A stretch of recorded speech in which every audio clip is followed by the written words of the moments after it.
That CPD Show. Welcome back to That CPD Show. My name is Chris, and I'll be your host for today. And today my guest is Aike Kennett-Brown. Aike is responsible for leading BRF Ministries' Messy Church team as they seek to support the Messy Church network both nationally and internationally. This includes writing, reflecting, speaking, developing resources and projects so that the work of Messy Church can continue to transform lives. Aike has been involved with Messy Church since 2010. Over a 7-year period, her messy adventures include growing a team of messy young leaders, 4 weekend messy camps. I love the amount of times this has got messy in it. It's fantastic. Oh yeah, you have to have alliterations in Messy Church. Absolutely. Taking Messy Church to the local parks and hosting Messy Munch as well, an intergenerational small group. Aike, welcome to the show. It's great to have you on. Hi. Fantastic. Well, we are going to talk about Messy Church. I've never said the word messy so many times, unless I was referring to kind of a football player.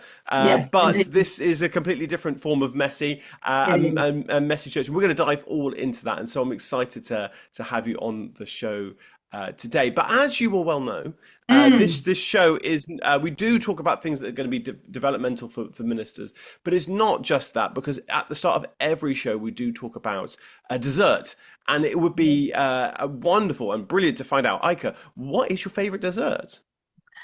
Well, my youngest daughter and I, our favourite dessert is a tiramisu, and I know that's your favourite as well because I've listened back to some of your podcasts. It is, yes.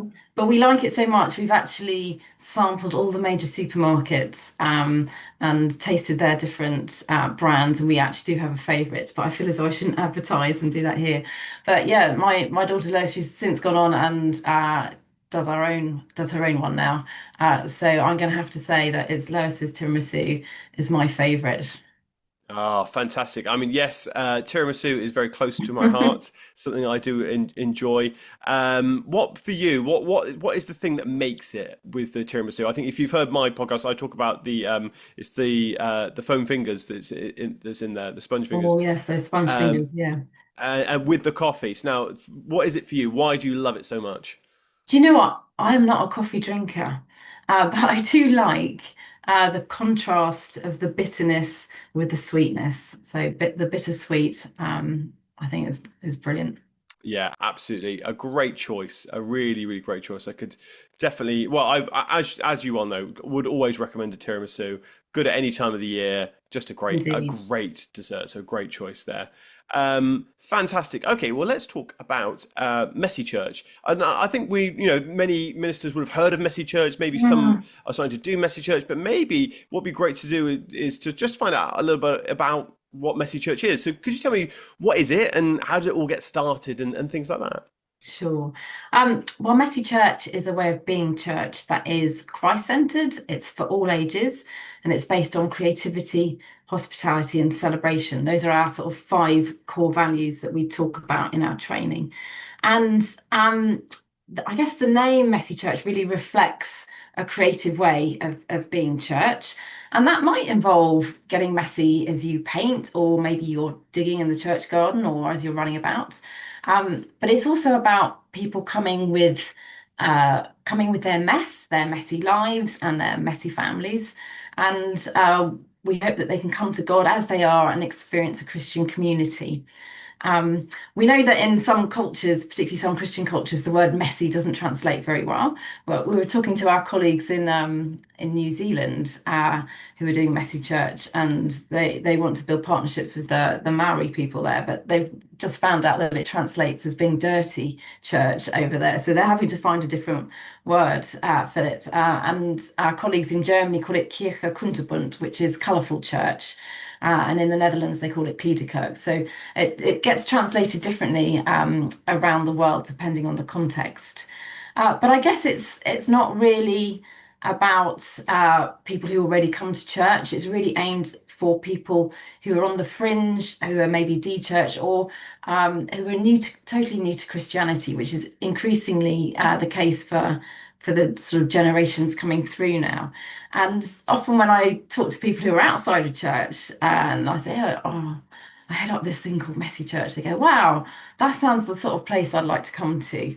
So it's a really, we try to use sort of language that's really accessible to those who are outside of church.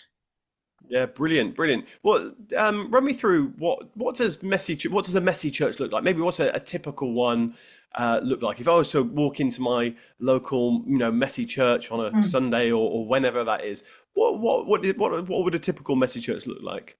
Oh, that's a good question. Well, once again, we say to messy churches as they start out, stick with those five core values, and then you can flex around those five core values. But when I walk into your messy church, I expect to see that it's Christ-centered. It's not just a craft or sports club. I expect to see all ages present. You haven't shelved the children off to one side and you're just dealing with the adults or you're just dealing with the children. I expect to see creativity going on. I expect to see really warm hospitality, and we recommend that people have a meal. And I expect to see element of celebration. So a typical messy church, and it depends on the time of day, might look like this. So it might last a couple of hours. It will happen about once a month, although we do have people that are doing it weekly during term time. Um, and you might have a range of activities around the room that might be a sporting activity, a craft activity, a gardening activity, and it is based on the Bible theme of the day.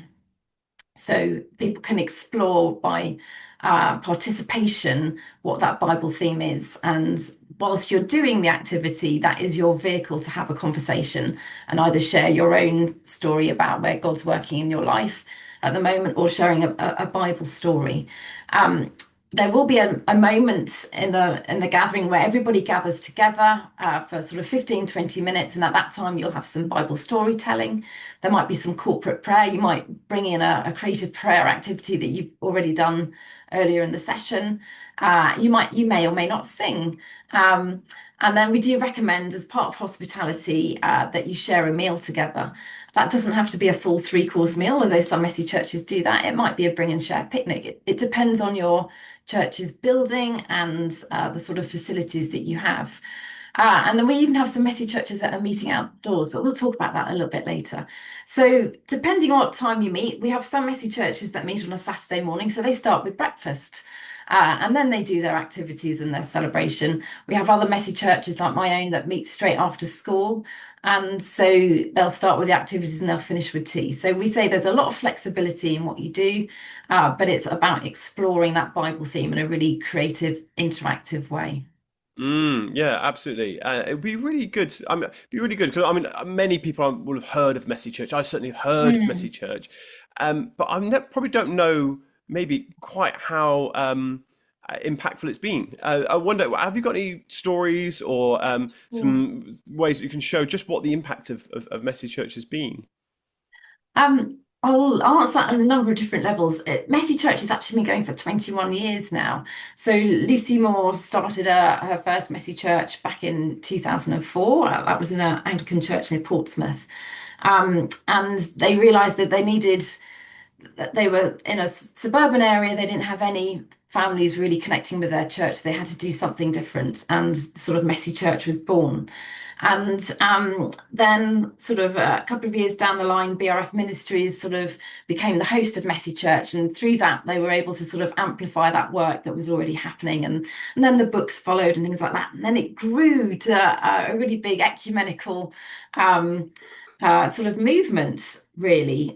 Before the pandemic, there were sort of 3,300 messy churches on our directory, but we knew that during the pandemic, things that yeah, it would halve because a lot of things closed. But over the last sort of 3, 4 years, people are using Messy Church again to reach back to those families because a lot of churches lost connection during those COVID years.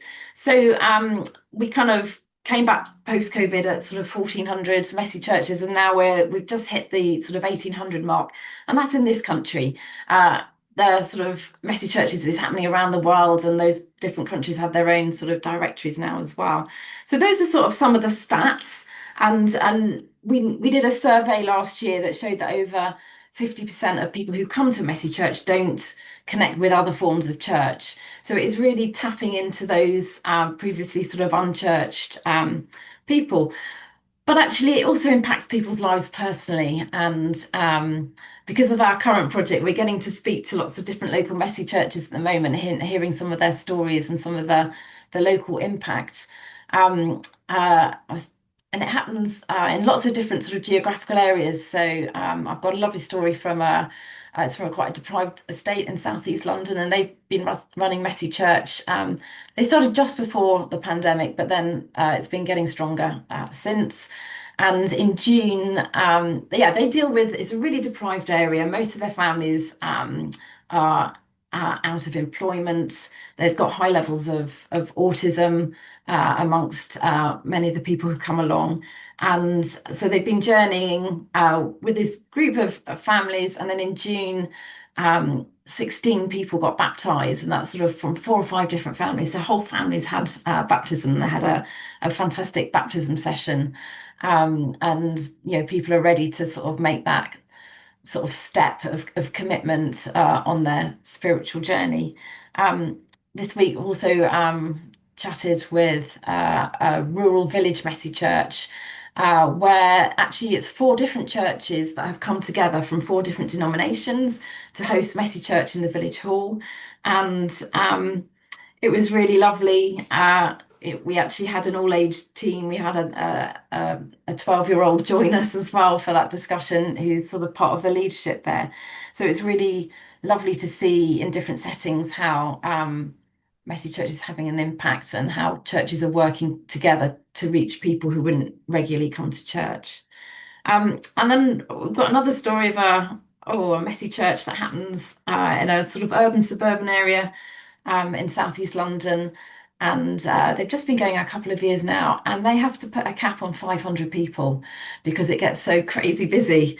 So we have really small, messy churches where you have around 40 people to some that are having to host sort of 500. And it's just having a really massive impact on building community in their particular area of London where people live so close together but don't necessarily know their neighbours. Yeah, it's fantastic to hear the impact of it, and like you said, 500 people in one gathering. That's, I mean, I can't I get know. my head around that. That's a lot of. I can imagine that's a lot of setups, but a really good thing, and just great to see how well it's reaching.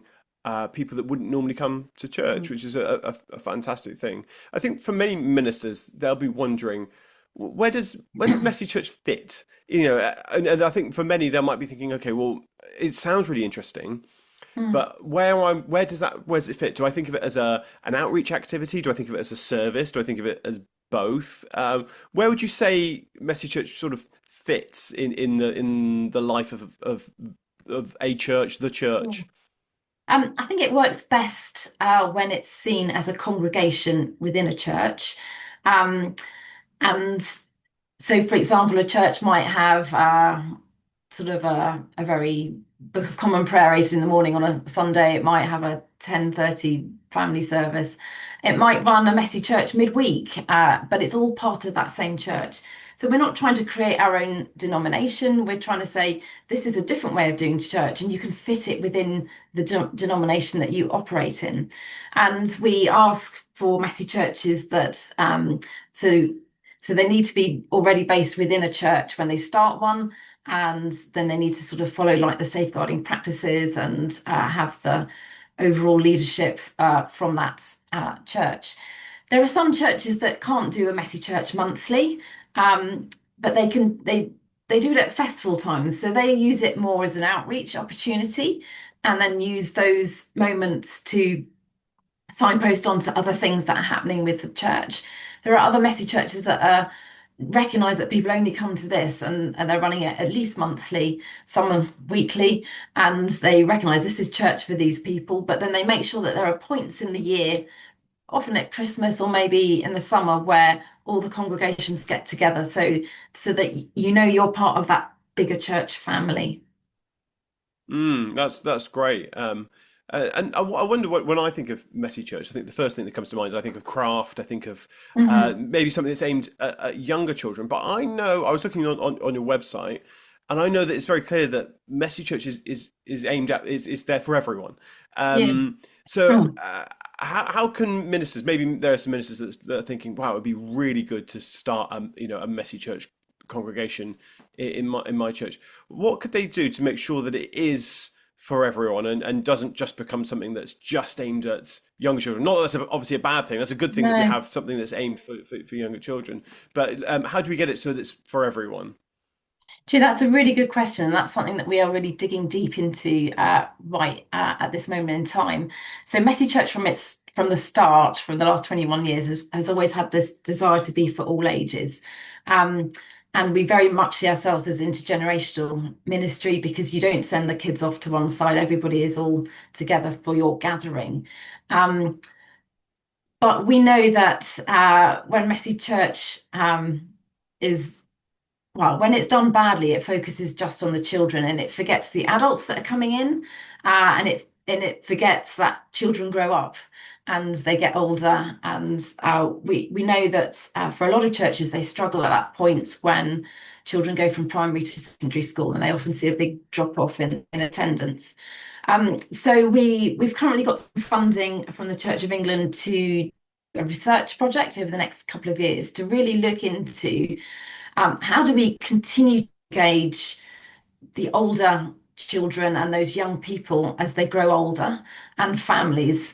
We want to engage with the parents because a lot of them don't know the Christian message as well. There might be a Christian grandparent still that's sort of memory in that family. So how it's done well, we're looking at 6 different approaches on this pilot, and we're just literally recruiting. We've got 1 week left open to recruit messy churches to have a go, and they will choose one of 6 different approaches to think about how they continue to engage their teens in messy church.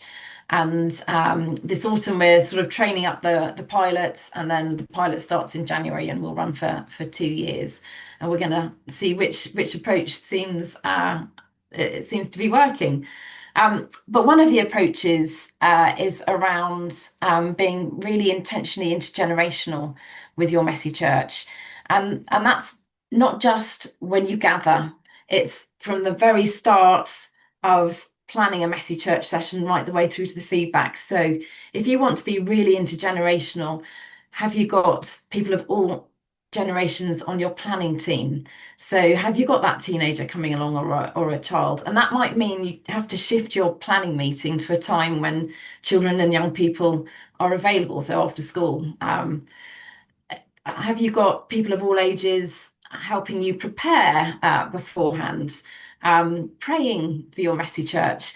When it comes to a gathering, who are the people who are standing up front? Have you got a range of ages there? Have you got an older person who can really tell the story well? Have you got a younger person that they're working alongside with? So really apprenticing the younger members of a messy church.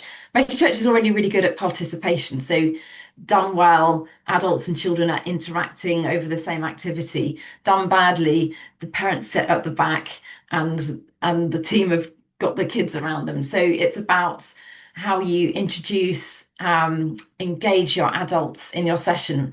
One of these is having name labels for everybody. 2 messy churches ago, my own one, we'd run out of name labels, so nobody had a name badge, and it was the biggest mistake ever, because you couldn't then go, "Hey, Chris, can you just come over here and give me a hand?" I'll be like, "Hey, oh, I've forgotten your name again, and I should remember it by now." And then so yeah, knowing everybody's name really, really helps. And because I'm at the age I am, I have to have everybody needs a name badge for me. So it's just little things like that where you can invite the adult, the carer, into the activity at the same time so that everybody's participating together. And then when we sort of move on to the meal time, it's making sure you don't have the kids' table over there, but you have family tables and you sit your team in amongst them so that you can really get to know your families. And then after a messy church, it's getting some feedback, and making sure you're not just asking your team, but it's good to ask your team what went well, even better if, where do we notice God at work? But it's also about getting some feedback from those who come along and learning and tweaking. And the more input your community give you, the more ownership of it they will feel. And that's as we're trying to work and model a Christ-centered community. Brilliant, brilliant. And also, you're taking Messy Church outside. I see. I Messy Church know. goes wild. So talk to me about that. How's that working? What's involved? Sure. We it sort of came about, it was in sort of process before the pandemic, but the pandemic really launched this big time. Messy Church has often been accused of being quite stuff hungry. You can use a lot of materials for it. So part of Goes Wild is actually about being more eco-aware in everything that we do. So our materials now and our resources, we've cut out the single-use plastics from our creative activities, and we're trying to encourage people to think about how they recycle what people create and can they still recycle it afterwards. So that's one aspect of it. The other aspect of it is, um, after the pandemic, the first place that people could meet was outside safely. So it's about experiencing God in the outdoors. And I know for me, my own personal spiritual style is that I really connect with God when I'm out in nature. I live in Southeast London, so actually, I have to go to the local park. To do that. But my own Messy Church actually is a Messy Church Goes Wild, and we've been going for 3 years now. We've set up at an all through Church of England school in their community garden right on Greenwich Peninsula. So it's ridiculously urban. I can see the O2 Arena behind me. I've got the flyover into the Blackwall Tunnel behind. We're right next to this huge roundabout, but we've got this patch and we are growing things as part of our worship. So a couple of things that we've done this year, we're growing giant pumpkins again. We did this a couple of years ago, and it's a lot of joy planting stuff. And we harvested it actually on the 1st of November, and we had a whole collection of pumpkins, and that sort of All Saints Day, and we carved them out and made them into lanterns with hearts and Jesus on and things like that. And we used that lighting of the lanterns as a way of uh, praying and remembering people who had died. And a couple of months earlier, we'd had a mum from the Messy Church die of cancer. So it was a way of helping that family to remember and process sort of on All Saints Day. The other thing we did last year was we grew wheat, and we used the growing cycle of wheat to share different Bible stories.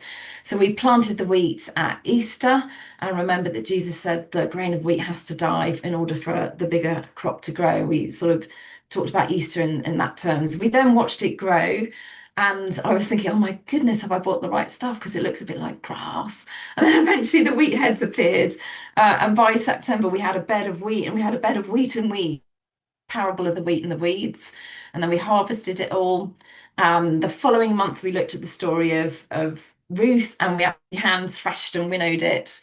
And then in November, we ground it. We managed 160 grams. It was literally a handful. And so we did actually have to supplement it, but then we turned it into bread and we cooked it over our fire pit, and we did the story of Jesus said, "I'm the bread of life." So there are different ways you can use the sort of the outdoors to retell some of the stories from the Bible. But I'm quite unusual because we're outside the whole time. We do have a hut, so that there is a sort of outside learning hut, which we can go into when it rains, and it does. I have to pray a lot about the weather. But messy churches are doing different things with the Goes Wild. So some are in venues that have a beautiful church garden or a churchyard, and they might do 2 or 3 activities outside, and they come back in for everything else. There are messy churches that meet indoors regularly, but in the holiday times, they do an outside messy church as a way of staying in contact when the holidays are on. And we've got a lovely set of resources called Messy Adventures. I'm going to wave the book around. Oh yeah, do that. It's also Fantastic. available for free on our website. You can download Oh each wow. chapter for free on the website. But it has 12 different sessions in there, and there are 3 different ways of doing each session.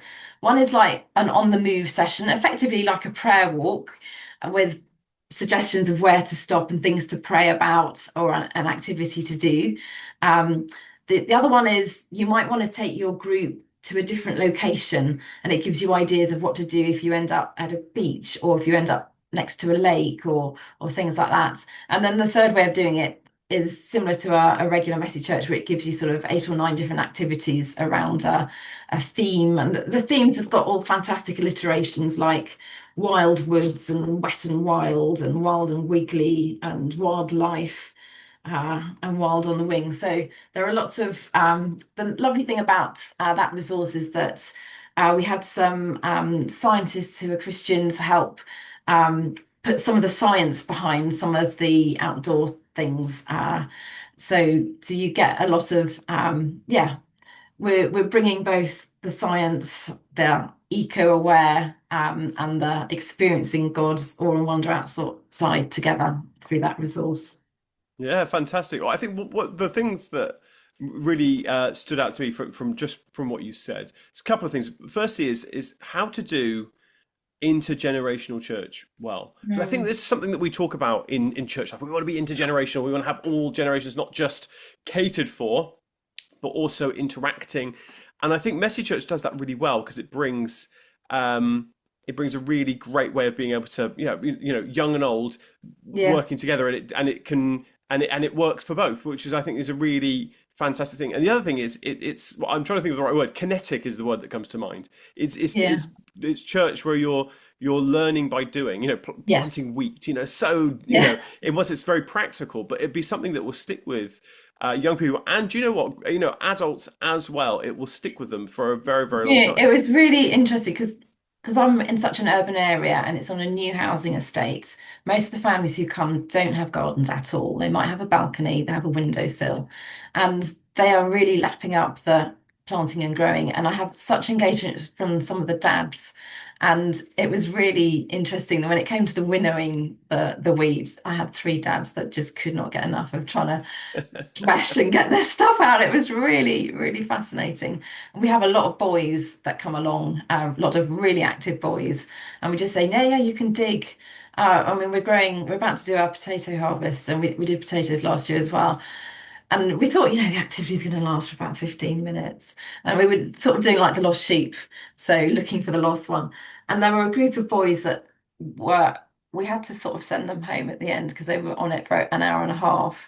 And every 5 minutes, they would find another one, which kept them digging and looking and looking and looking. So yeah, I've, yeah, being outside with my messy church, it's been really fascinating watching those dads and lads really interact together. Yeah, that's fantastic. I wonder if there's any sort of church leaders that are, thinking about maybe starting a messy church. What's a good first step to getting started on something like this? Oh, take a look at our website and book onto a starting a messy church masterclass. So we run a 90-minute online Zoom, which is free to come along to, where we go through those 5 core principles. And then we also go through some of the practicalities. And there are a whole load of, we recommend a whole load of resources. So I'm going to wave them here now. We've got Get Messy Volume 1, 2, and 3. And we have a huge back catalogue, but these are our most kind of recent resources. Um, so for the time poor person, you can pick up one of these resources and go, oh, that will work, that won't work. So a lot of ideas around a Bible theme already there for you. Although we have messy churches that create their own sessions as well, so that's absolutely fine. But yes, come along to a masterclass and hear a bit more. And it's always good if you bring another person with you. So you're much more likely to get going if you've got 2 or 3 people that you've had a chat with first of all and come along to that. But actually, if I think about it now, the most important thing is to pray about it.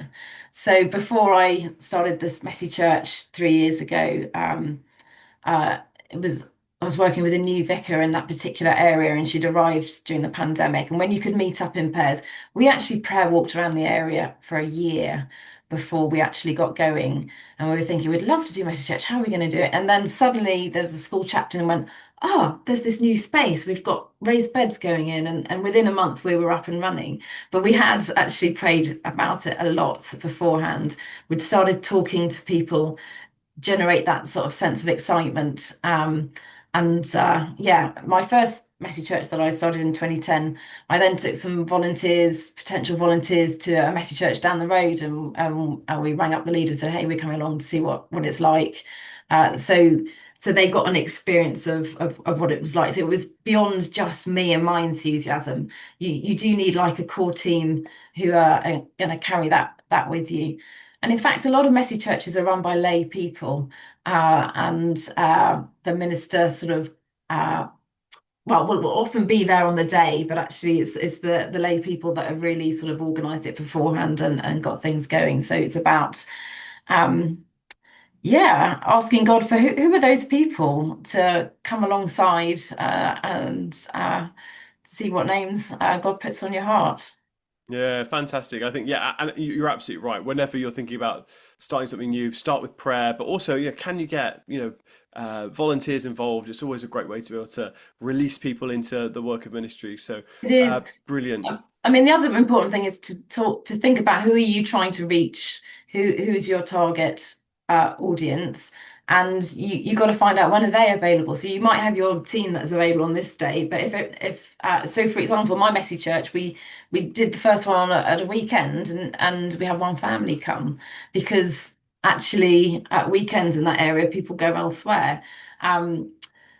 So if we went straight after school, literally the families come straight out and walk around and into the garden. So we moved to a Wednesday straight after school, and we had to work with the school to find out what day of the week there wasn't already something on. So it's good to do a little bit of community engagement as well, and talk to a few people who you were hoping might come and might bring their friends, and find out when is the quiet spot in the week, when it would be most appropriate to have your gathering.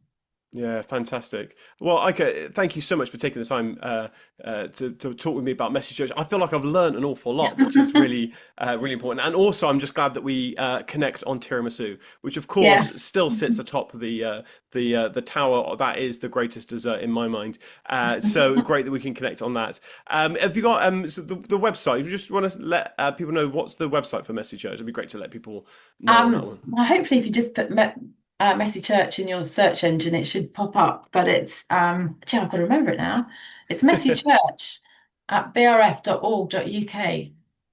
Brilliant. I've got Yeah. to look at it now. That's great. I'll put it in the show notes, so don't worry about Yeah. it. So brilliant. Make sure you check out Messy Church and pray into whether that's the right thing for your church. Aike, thank you so much for joining me today. It's been an absolute privilege. Thank you so much. Excellent. Thank you. Thank you for having me. Thank you for listening to this episode of That CPD Show. For more episodes, why not subscribe and give us a review? It really helps us out. See you next time.